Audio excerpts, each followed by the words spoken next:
फुले शाहू आंबेडकर प्रतिष्ठानच्या वतीनं जी भारतामध्ये नीटची परीक्षा झाली आणि जी पेपरफुटी झाली, त्या पेपरफुटीनंतर जो भ्रष्टाचार बाहेर आला, त्याचा सर्वप्रथम आम्ही या सरकारचा निषेध करतो फुले शाहू आंबेडकर प्रतिष्ठानच्या वतीनं. आणि याला अभिजित दिपके नावाचा परदेशात शिकत असलेला मुलगा याने तिकडून तरुणांना हाक दिली आणि जवळजवळ त्याचे ऑनलाईन 75 लाख विद्यार्थी त्याचे सभासद झाले. हे पाहून त्यांनी ज्यावेळेस भारतात येऊन आंदोलन करायला सुरुवात केली या नीटच्या पेपर फुटी विरुद्ध, तर जे पर्यावरण तज्ञ आणि शिक्षण तज्ञ सोनम वांगचुक यांनी जंतर मंतरवर 21 दिवस आंदोलन उपोषण केलं असताना या सरकारने पोलिसांना सांगून त्यांना बेकायदेशीरपणे तिथून उचलून नेलं. त्यांना कुठलंही नोटीस नव्हतं किंवा काही नव्हतं आणि त्यानंतर ते उपोषण चालू ठेवायचा प्रयत्न अभिजित दिपकेने केला असता अभिजित दिपकेला पोलिसांनी लाथाबुक्क्यांनी सुद्धा मारहाण केलेली आहे.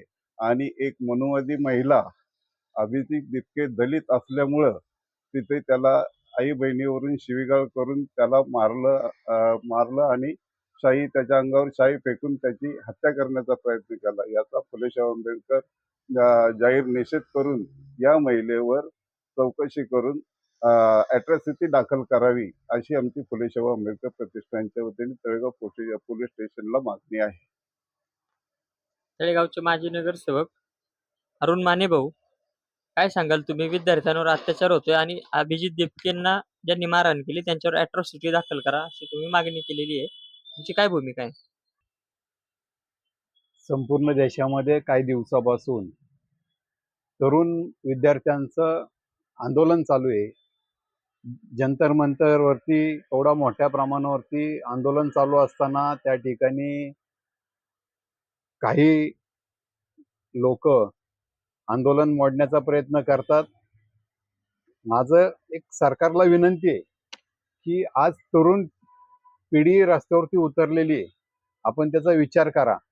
आणि जर शिक्षण मंत्र्याचा राजीनामा मागत असेल तर त्यांनी तो राजीनामा द्या. शिक्षण क्षेत्रामध्ये सुधारणा करा.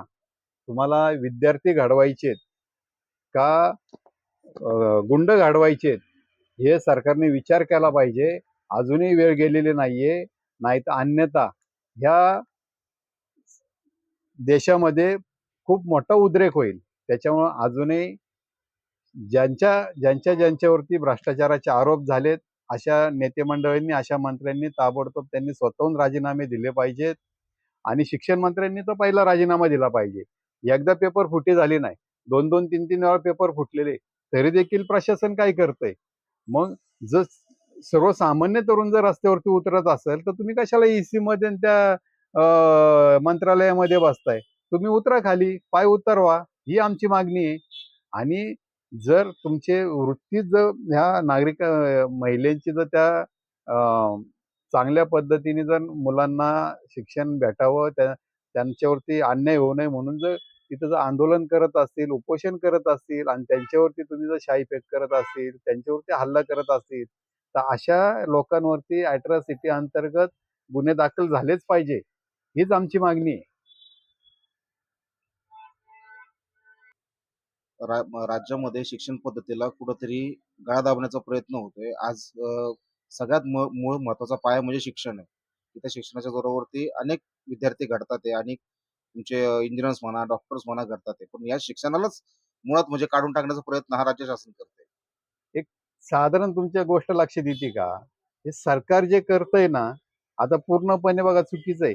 सरकारने काय केलं, पहिलीपासून मुलगा 8वी पर्यंत नापास करायचाच नाही, बरोबर? बरं, ह्या शाळेमध्ये कुठल्या जर आपली मुलं जर शिकतात, पहिलीपासून 8वी पर्यंत काय अभ्यास करणार आहे तो? हा, 9वी 10वी ला गेल्यानंतर ते पास होणार आहेत का? नाही होणार. म्हणजे आपली मुलं जी आहेत ती तुमची इथंच नापास करायची आणि यांची मुलं परदेशात शिकायला पाठवायची. हा, मग तुम्ही सांगा, जर अन्याय होतोय? बरं, तुम्ही दुसरी एक गोष्ट, ज्या शाळा तुम्ही बंद करायला निघालेत, ज्या शाळेमध्ये काही शाळा त्यांनी जवळपास 2116 शाळा बंद झालेल्या आहेत. मग ह्याला जबाबदार कोण आहे? का शाळा बंद होतात ते? काही राज्यामध्ये बघा की तुमच्या सरकारी शाळांमध्ये स्वतःहून पालक मुलांना टाकायचा प्रयत्न करतात, पण आपल्या राज्यामध्ये तुम्ही शाळा बंद करताय. एका बाजूला तुम्ही शिका म्हणतात आणि एका बाजूला तुम्ही शाळा बंद करा म्हणतात. मग तुमचं धोरण नेमकं काय आहे? शाळा शिक्षणाच्या संदर्भामध्ये सरकारचं धोरण सुद्धा स्पष्टपणे स्पष्ट नाहीच आहे. तुम्ही एका याच्यामध्ये दिल्लीमध्ये पण बघा काही शाळांमध्ये सरकारी शाळा एवढ्या सुंदर आणि अतिशय चांगल्या आहेत की त्या ठिकाणी सुद्धा मुलांना सरकारी शाळेमध्ये टाकतात. आपल्या राज्यामध्ये सरकारी शाळाच बंद करायला लागलेले आहेत.